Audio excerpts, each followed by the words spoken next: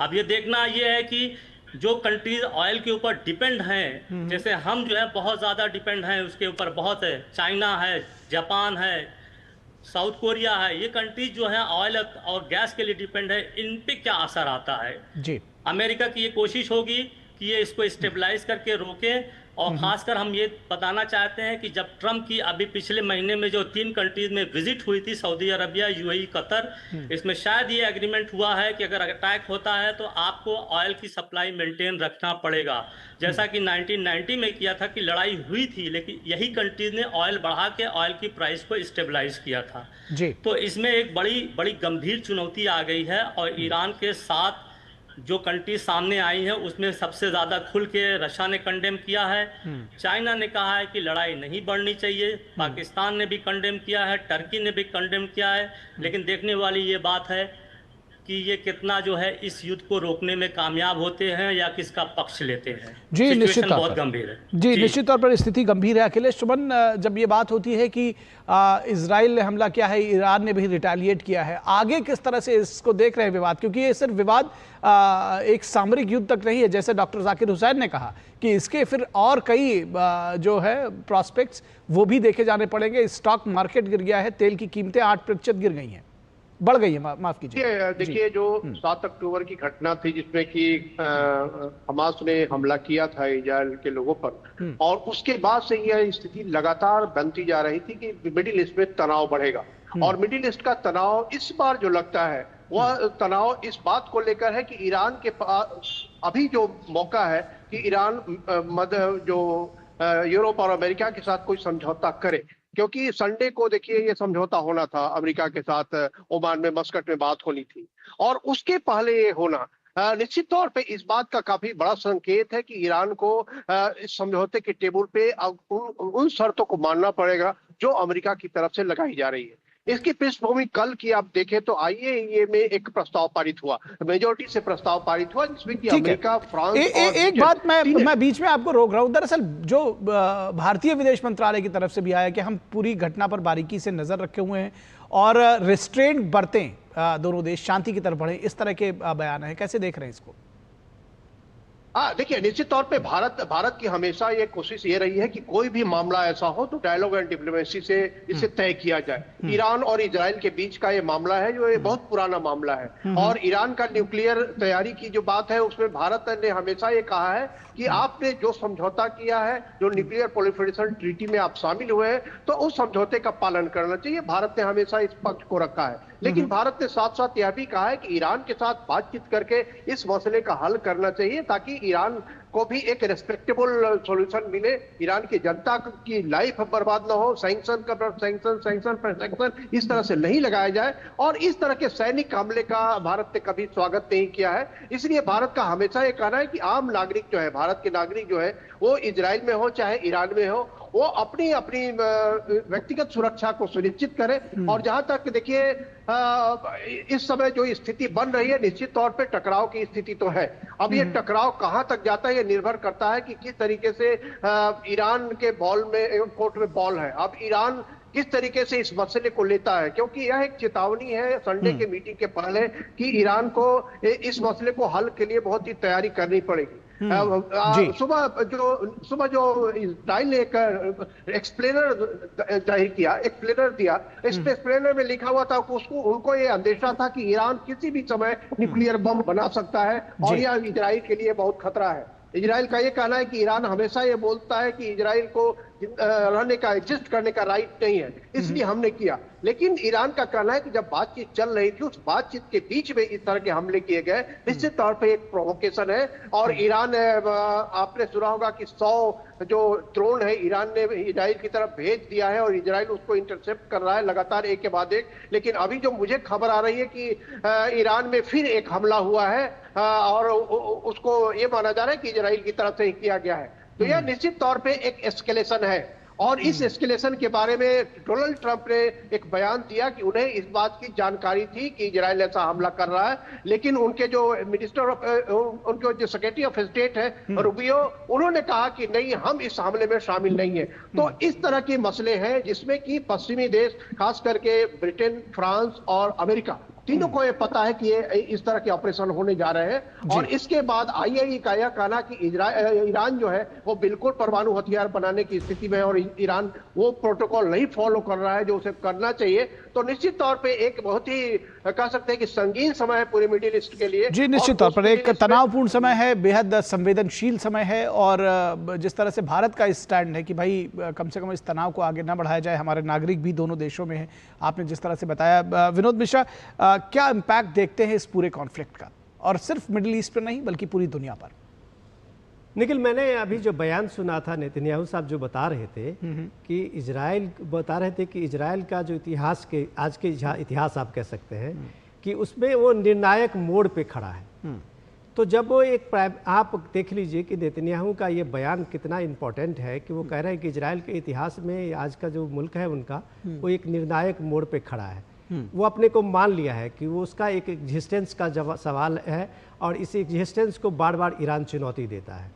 आप इस चीज़ को थोड़ा सा बैकग्राउंड में देख सकते हैं कि जैसे कि हमने उस चीज़ को पढ़ा था कभी कि आप उस समय में देखिए कि जब इस्माइल हनिया जो उस समय में हमास के चीफ थे और तेहरान में पिछले साल, डॉक्टर साहब बेहतर बता सकते हैं कि तेहरान में पिछले साल इस्माइल हनिया की को एक अटैक में उसको मार दिया गया था। इजराइल ने उस पर कोई अपना ये नहीं लिया था, ऑन नहीं किया था, लेकिन उसके ईरान ने इस बात को गुस्सा ये लिया था कि इसके मारने में इजराइल का ही हाथ है। और वो जाहिर सी बात है, इजराइल जिस तरह से इजराइल पे वो आतंकी हमले हुए थे जो इजराइल के तरफ में, आप सोचिए कि मैंने जल, थल और नभ, आकाश से तीनों तरफ से जब हमास के अटैक हुए थे और उसके हजारों लोग मारे गए थे इजराइल के, तो जाहिर सी बात है उसकी कार्रवाई में उसने इजराइल ने भी भयानक कार्रवाई हमास के खिलाफ शुरू की थी जो आज तक जारी है। लेकिन इस्माइल हानिया के मरने के बाद और हिजबुल्लाह के चीफ के बड़े कमांडर के मरने के बाद ईरान थोड़ा सा ज़्यादा प्रोएक्टिव हुआ। और जब ईरान ने पिछले साल अक्टूबर में 100 से ज़्यादा मिसाइलें इजराइल पे दागी थी, ईरान का आपको याद होगा तो पिछले ही साल की घटना है, 100 से ज़्यादा मिसाइल दाग के ईरान ने एक तरह से इजराइल और फिलिस्तीन का और इजराइल और हमास के बीच जंग में सीधे अपने को बीच में ले आया था। तभी इजराइल ने इस बात को बड़ी तरीके से कहा था कि हम इसका जवाब देंगे, लेकिन हम समय पे देंगे। और जब हम आज का ये देखते हैं अटैक, तो ये आपको मानना चाहिए कि ठीक है कि एक न्यूक्लियर प्रोग्राम ईरान का बहुत लंबे समय से चल रहा है। अमेरिका ने इसके खिलाफ में कई बार सैंक्शन भी लगाए हैं, पाकिस्तान भी उस ईरान के इस न्यूक्लियर जो उनका प्रोग्राम है उसमें काफ़ी हद तक हम लोगों ने उस समय में भी इस चीज़ को देखा था कि उसको काफ़ी मदद की थी। तो उस न्यूक्लियर प्रोग्राम के मतलब सीधे सीधे इजराइल को अपने एग्जिस्टेंस का खतरा दिखता है। जब बार बार इजराइल इस बात को देख रहा है कि वहाँ का न्यूक्लियर कोई भी प्रोग्राम होगा तो सीधे सीधे ईरान सिर्फ जो दुश्मन मानता है मिडिल ईस्ट में वो इजराइल को मानता है। और वो कई बार कह चुका है कि मिडिल ईस्ट का वो कैंसर है जिसको निकाल के फेंकना होगा। तो मुझे लगता है कि आज का जो ये हमला है उसमें इजराइल ने अपने एग्जिस्टेंस के लिए इस तरह के बड़े हमले किए हैं, जिसमें मुझे लगता है कि 1980 के बाद ईरान पे इस तरह का हमला इतिहास ने और लोगों ने नहीं देखा था। उससे भी बड़ा हमला हुआ है जिसमें दर्जनों जो उसके फौज के, आर्मी के, पैरामिलिट्री के कमांडर, चीफ, इतने बड़े बड़े साइंटिस्ट मारे गए हैं। तो इसकी तैयारी लगभग इजराइल ने कम से कम 1 साल लगभग पहले की थी और मेरे पिन पॉइंट लगा के उसने ये एयर स्ट्राइक किया है और तबाह किया है। ठीक है, इस चर्चा को आगे बढ़ाएंगे, लेकिन रुकेंगे एक छोटे से ब्रेक के लिए। कहीं मत जाइएगा दर्शकों, जल्द हाजिर होंगे। भारत को दुनिया का डिजिटल पावर हाउस बनाने का यशस्वी प्रधानमंत्री नरेंद्र मोदी का संकल्प उत्तर प्रदेश में हो रहा है फलीभूत। माननीय मुख्यमंत्री योगी आदित्यनाथ की दूरदर्शी सोच की वजह से आईटी हब के रूप में गौतम बुद्ध नगर, एआई और मशीन लर्निंग में लखनऊ, रोबोटिक्स में कानपुर एवं engineering research and development city के रूप में वाराणसी और प्रयागराज का हो रहा है विकास। 9 शहरों में सॉफ्टवेयर टेक्नोलॉजी पार्क, जेवर में 3700 करोड़ के निवेश से semiconductor unit, 7 centre of excellence, 70 incubators और 6 विभागों के माध्यम से 10 लाख लोगों का एआई स्किल्ड वर्कफोर्स तैयार किया जा रहा है। महाकुंभ 2025 के अभेद्य सुरक्षा में एआई के अभूतपूर्व इस्तेमाल को पूरी दुनिया ने देखा। सॉफ्टवेयर निर्यात में हुई तीव्र वृद्धि से यूपी को मिल रही है ग्लोबल आईटी हब के रूप में नई पहचान। काम दमदार, डबल इंजन सरकार। जब धरती चीर कर निकलता है लोहे का पत्थर, और मिलता है मोंगिया के जोश से, फिर तपता है, पिघलता है और बनता है फौलाद। अब होता है सरिया सारी खूबियों के साथ। मोंगिया स्टील, मजबूत देश का मजबूत सरिया। जो लक्ष्य चुना था समझ आने लगा है। GLA यूनिवर्सिटी, उच्च लक्ष्य की निश्चित प्राप्ति। स्वागत है आपका। ब्रेक के बाद हम ईरान और इजराइल के बीच कॉन्फ्लिक्ट की चर्चा कर रहे हैं। हमारे साथ खास मेहमान मौजूद हैं, डॉक्टर जाकिर हुसैन जो कि फॉरेन पॉलिसी एक्सपर्ट हैं, हमारे संवाददाता अखिलेश सुमन हमारे साथ मौजूद हैं और हमारे सलाहकार संपादक विनोद मिश्रा भी हमारे साथ मौजूद हैं। डॉक्टर जाकिर हुसैन, आपके पास आए और ये समझना चाहें कि अब जो ये कॉन्फ्लिक्ट शुरू हो गया है, किस तरह से आगे की क्या एक्सपेक्टेशंस हैं, आगे किस तरह से जाएगा, क्योंकि क्या दुनिया के देश इसमें भी इसको रोकने की कोशिश करेंगे? क्या आप इसको कुछ सफलता देख पा रहे हैं इसमें? कैसे देखते हैं इसको, आगे क्या होगा? देखिए, दुनिया के देशों ने तो ऑलरेडी पहले कह ही दिया कि इसको बहुत ही पीसफुली, जैसे चाइना ने कहा कि ये सपोर्ट नहीं किया, ना कंडेम किया, उसने कहा कि ये वार आगे नहीं जानी चाहिए, पीसफुल होना चाहिए। फ्रांस ने कहा कि इजराइल का राइट टू डिफेंड है, यूके ने भी वही कहा, अमेरिका ने भी कहा, रशिया ने इसको कंडेम किया है। तो मुझे लगता है अपने अपने अगर कहा जाए तो अपने अपने हिसाब से अपनी अपनी फॉरेन पॉलिसी को सूट करता हुआ लोगों ने रिमार्क दिया है। रिमार्क दिया। एक बात और ये हो गई है, आज के युग में कोई भी कंट्री किसी के मसले में बढ़ चढ़ कर नहीं जाना चाहता, जिसका मसला है वही सॉल्व करना। तो इसमें बहुत ही सोच समझ के आगे कंट्रीज बढ़ रही हैं और हमारा जो रिस्पांस रहा है बहुत ही नपातुला रहा है, क्योंकि हमारा रिलेशन दोनों कंट्रीज से बहुत अच्छे हैं। तो हमारे लिए एक टफ बैलेंसिंग की एक्ट है। अगर हुर्मुज में कुछ होता है जहाँ पे जो 19% दुनिया का तेल पास होता है और गैस पास होती है, तो हमारे लिए एक मसला है। और ऐसी अवस्था में दुनिया चुपचाप नहीं बैठेगी, क्योंकि उसका तेल रुकेगा तो अर्थव्यवस्था रुकेगी। लाइफ लाइन है तेल। तो ईरान के सामने एक बहुत बड़ा चैलेंज आ गया है और इजराइल ने इस मौके का फायदा उठाकर, हम ये भी देख रहे थे कि ट्रम्प कहीं ना कहीं जो है नेतन्याहू को इग्नोर भी कर रहे थे। तो हो सकता है कि ट्रम्प नेतन्याहू की टाइमिंग जो है अपनी सेट करके इंडिपेंडेंट अटैक किया, अब इसको बचाने के लिए सारे लोग आएंगे। और ये कितना आगे बढ़ता है ये डिपेंड करता है ईरान कैसे रिस्पॉन्स करता है, क्योंकि ईरान अगर ज्यादा रिस्पॉन्स करेगा तो कंट्रीज इसके ऊपर अटैक करेंगी। इजराइल उनका एक लव बेबी है, वो खत्म नहीं किया जाएगा, वो रहेगा। और साथ ही साथ हम देखते हैं सऊदी अरब, UAE, ये सब अपने आप को बचाने में लगे हुए हैं, ना कि ईरान को समझाने में लगे थे कि आप मान लीजिए नहीं तो आपके ऊपर अटैक होगा। इन्होंने कभी कंडेम नहीं किया सऊदी अरब या उसको, अमेरिका को या इजराइल को कि अटैक ना हो, बल्कि ये कहा कि अटैक होगा, आप बच जाइए। तो सारी लिखी हुई स्क्रिप्ट थी, उस तरीके से कर रही है। लेकिन नेतन्याहू ने अपनी दरअसल इसमें जब एक बात और भी देखा जाए कि जब ईरान की तरफ से या जो अटैक्स इसके पहले साल भर से जो पहले हुए थे इजराइल पर, तभी इसकी पटकथा लिखी जा चुकी थी, अगर सही मायनों में देखा जाए तो। हाँ, उस वक्त देखिए तो ईरान का सिर्फ न्यूक्लियर वेपन नहीं है, बल्कि उसका ड्रोन शक्ति भी बहुत लोगों को परेशान कर रही थी, क्योंकि यहाँ से लेके अमेरिका, रशिया तक जो है वो सप्लाई कर रहा था। तो ड्रोन शक्ति में ईरान जो है एक तीसरा चौथा कंट्री वर्ल्ड में बना हुआ है। तो ये भी एक बहुत बड़ा मसला था, इसके ऊपर भी टारगेट किए गए हैं। और जहाँ तक न्यूक्लियर वेपन का देख लीजिए ईरान का, तो ईरान आज दशकों से कह रहा हम डेवलप कर रहे हैं, हम डेवलप कर रहे हैं, हम डेवलप कर रहे हैं। वहीं पे साउथ कोरिया, नॉर्थ कोरिया ने ब्लास्ट किया, डेवलप किया, एक ही दिन में डिक्लेयर कर दिया हम हो गए। तो यहाँ पर कहीं ना कहीं ईरान की जो खमैनी आयतुल्लाह हैं, इनकी पॉलिसी सही नहीं रही है। ये चीजों को लटका के रख के एक डायलेमा क्रिएट करके, एक लंबा खींच के सारी प्रॉब्लम क्रिएट कर रहे हैं। इनको जो कुछ भी करना है जल्दी करके इसको खत्म कर रहे हैं। अगर सैंक्शन के लिए ऑफर दिया जा रहा है तो क्या माने हैं कि वो ना माने, मानना चाहिए, क्योंकि ईरान ने कभी अटैक भी नहीं किया है किसी के ऊपर, हिस्ट्री है 200 साल की। तो अगर, और इस 1979 के पहले जो रिवोल्यूशन हुआ था, ईरान और इजराइल के बहुत ही क्लोज रिलेशन थे, आपस में मिलके न्यूक्लियर वेपन, वो मिसाइल भी डेवलप कर रहे थे, रिसर्च एंड डेवलपमेंट भी कर रहे थे। तो मेरे ख्याल से जो आयतुल्लाज हैं वो कहीं ना कहीं कंफ्यूज पड़े हुए हैं कि वो क्या करें, अपना रिजीम बचाएं, सैंक्शन हटवाएं, लोगों में जो लोगों में जो इम्पेशंस बढ़ रहा है उसको कैसे कंट्रोल करें, तो पूरा डावाडोल किए हुए हैं, न सिर्फ ईरान का बल्कि उस रीजन का। जी जी जी, ठीक है। अखिलेश सुमन, मैं चाहूंगा कि थोड़ा जल्दी से हमारे दर्शकों को बताएं कुछ अपडेट्स। आप कह रहे थे कि ईरान की तरफ से भी रिटेलिएशन हुआ है और उसके बाद इजराइल ने भी हमला किया है दोबारा, तो क्या कुछ जानकारी और आपके पास मिल पा रही है, वो भी जरा साझा करें हमारे साथ इस पूरे कॉन्फ्लिक्ट। हाँ, निश्चित तौर पे आईडीएफ ने कहा है कि सेकेंड वेव ऑफ अटैक हम अभी कर रहे हैं। तो सेकेंड वेव ऑफ अटैक का मतलब ये है कि जो ईरान की तरफ से जो 100 ड्रोन, एक रफली उन्होंने आंकड़ा दिया है कि 100 ड्रोन इजराइल की तरफ भेजे गए हैं और कभी भी पहुंच सकते हैं, उनको इंटरसेप्ट करने की कोशिश इजराइल कर रहा है, इजराइल का ये दावा है।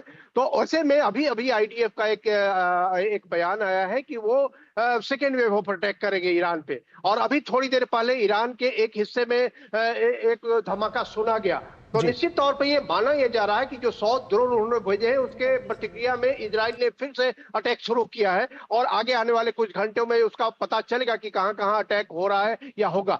तो निश्चित तौर पे ये मामला अटक रहा है और ये मामला पूरी तरह फंस रहा है। अब मुश्किल सिर्फ ये है कि अमेरिका ने जो मस्कट में जो बातचीत रखी थी संडे को, उस बातचीत का क्या होगा। अगर उस बातचीत के पहले कुछ अगर संदेश जाता है, ईरान और अमेरिका के बीच में कुछ कम्युनिकेशन होता है, तब तो शायद ये हमला भी रुकेगा। नहीं तो ये मामला साइकिल में, एक ऐसा साइकिल में फंसा है कि एक के बाद एक हमले होंगे, ईरान की तरफ से रिटेलिएशन होगा, इजराइल की तरफ से होगा। और जब तक दोनों बैठते नहीं अमेरिका और ईरान, तब तक हो सकता है कि इसी तरह से चलते रहे। लेकिन कोई मिडिल ईस्ट का कोई देश कोई आगे नहीं आ रहा है ईरान के बचाव के लिए, बस थोड़ी बहुत बयानबाजी हुई है। निश्चित तौर पे अफ्रीकन यूनियन ने एक बयान दिया है जो कि माना जा सकता है कि ग्लोबल साउथ की तरफ से एक स्टेटमेंट आया है जो कंडेम करते हुए।